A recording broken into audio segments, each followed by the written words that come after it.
बिस्मिल्लाहिर्रहमानिर्रहीम अल्लाहुम्मा सल्ली अला मुहम्मद व आले मुहम्मद। जनाब रसूल खुदा की तशरीफ आवरी के साथ ही अरब में बच्चियों को जिंदा दफन कर देने की जो रस्म जारी थी वो खत्म हो गई, वरना अक्सर अरब कबाइल में ये रिवाज था कि लड़की को जिंदा ही दफन कर देते थे।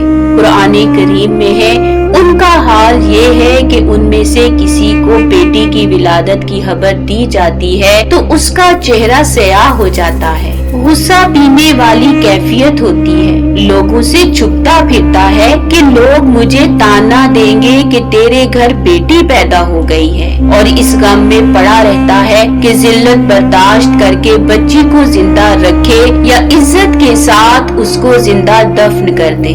अरब के नाम और शायर फराजत के दादा सासा बिन नाजिया बनी तमीम के एक वफ्द के साथ मदीना आए। आप सल्लल्लाहु अलैहि वसल्लम ने इस्लाम पेश किया। सासा तबअन नेक और सलीमुल फितरत थे, इसलिए बिला तामुल कबूल कर लिया। कबूल इस्लाम के बाद आपने जनाब रसूल खुदा से अर्ज की, या रसूल अल्लाह, मुझे दीन हक की तालीम दे और किताबे इलाही से कुछ आयाते कुरानी सिखाएं। आ हजरत ने सासा को कुरानी आयात तालीम फरमाई और इसके हक में दुआए खैर की। तिबरानी में दर्ज है कि हजरत सासा बिन नाजिया मुसलमान होने के बाद नबी करीम की बारगाह में अर्ज करने लगे, या रसूल अल्लाह, एक बात पूछनी है। हुजूर ने फरमाया, पूछो, क्या पूछना चाहते हो? कहने लगे, या रसूल अल्लाह, दौरे जाहिलियत में हमने जो नेकियां की हैं, क्या उनका भी अल्लाह हमें अज्र अता करेगा?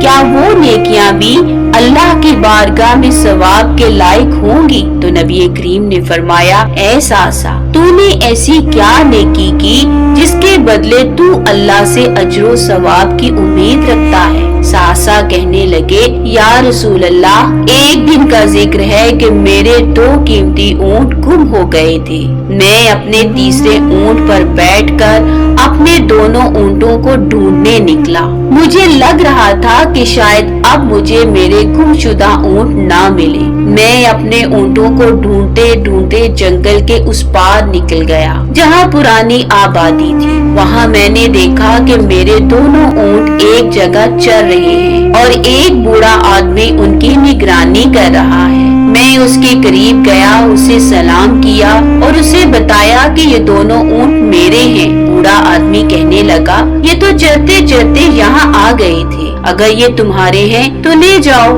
इन्हीं बातों के दौरान बूढ़े आदमी ने पानी भी मंगवा लिया। दश्त भर खजूरें भी आ गई। मैं पानी पी रहा था, खजूरें भी खा रहा था कि अचानक एक बच्चे के रोने की आवाज आई। बूढ़ा आदमी मुझसे पूछने लगा, बताओ, बेटी आई है कि बेटा? मैंने पूछा, बेटी हुई तो क्या करोगे? वो कहने लगा, अगर बेटा हुआ तो कबीले की शान बढ़ाएगा, और अगर बेटी हुई तो मेरी और कबीले की जिल्लत और रुसवाई का बायस बनेगी। इसलिए उसे अभी और इसी वक्त यहाँ जिंदा दफन कर दूंगा, क्योंकि मैं अपनी गर्दन अपने दामाद के सामने झुका नहीं सकता। मैं बेटी की पैदाइश पर आने वाली मुसीबत बर्दाश्त नहीं कर सकता। मेरे लिए बेहतर यही होगा कि इस मुसीबत से इसी वक्त ही छुटकारा हासिल कर लूं। हजरत सासा बिन नाजिया फरमाने लगे, या रसूल अल्लाह, ये बात सुनकर मेरा दिल दुखी हो गया। मैंने उसे कहा, जाओ पता करो बेटी है कि बेटा है। उसने मालूम किया तो पता चला कि बेटी आई है। मैंने कहा, ऐ शेख, क्या वाकई तू अपनी बेटी को दफन कर देगा? कहने लगा, हाँ। मैंने कहा, इस मासूम को कत्ल न कर, मुझे दे दे, मैं ले जाता हूँ। या रसूल अल्लाह, वो मुझे कहने लगा, अगर मैं बच्ची तुमको दे दूँ तो तुम क्या दोगे?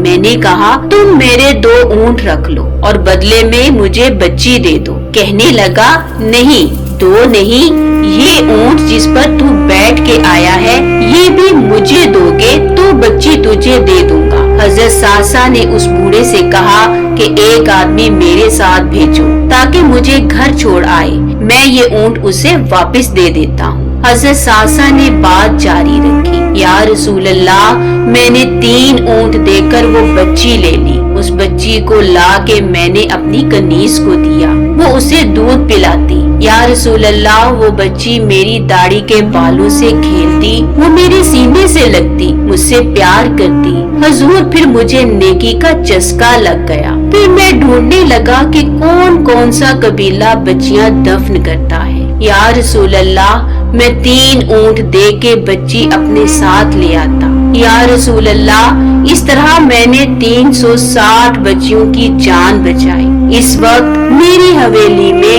360 بچیاں پل رہی ہیں۔ حضور، مجھے بتائیں، میرا مالک مجھے اس کا اجر دے گا؟ بیان کیا گیا ہے کہ یہ سب سن کر حضور کا رنگ بدل گیا، ریش مبارک پر آنسو گرنے لگے۔ حضرت نے ساسا کو سینے سے لگایا، ماتھا چوم کر فرمانے لگے، تجھے یہ اجر ہی تو ملا ہے کہ اللہ نے تجھے ایمان کی دولت عطا کر دی ہے۔ پھر فرمانے لگے، یہ تیرا دنیا کا اجر ہے اور تیرے رسول کا وعدہ ہے، قیامت کے دن رب کریم تمہیں خزانے کھول کے دے گا۔ ساسا کے اعمال حسنہ محض لڑکیوں کو بچانے تک محدود نہ تھے، بلکہ وہ غربا پرور بھی تھے اور محتاجوں کے لیے ان کا دستے کرم ہمیشہ دراز رہتا تھا۔ ضروریات سے جو کچھ بچتا تھا اس کو پڑوسیوں اور مسافروں میں تقسیم کر دیتے تھے۔ مہمانوں اور مسافروں کی خدمت کے لیے ہر وقت تیار رہتے تھے۔ فرزت شاعر نے اس واقعے سے متاثر ہو کر اپنے دادا کے متعلق ایک لاجواب شعر کہا، جس کا اردو ترجمہ یوں ہے کہ میرا دادا وہ شخص ہے جس نے زندہ درگور کرنے والوں کو اس بھیانک عمل سے روکا، بس اس نے زندہ درگور ہونے والی عورت کو زندگی دلائی، پھر اس کے بعد کسی عورت کو زندہ دفن نہیں کیا گیا۔ کاش آج بھی کوئی شخص حضرت ساسا بن ناجیہ کے طریقے پر عمل کرتے ہوئے ہمارے معاشرے سے غلط اور انسانیت کش رسومات ختم کرنے کی کوشش کرے اور قرآنی حکم جس نے کسی ایک شخص کی جان بچائی گویا اس نے تمام انسانوں کی جان بچائی کا مصداق ہو جائے۔ اللہم صلی علی محمد وآل محمد۔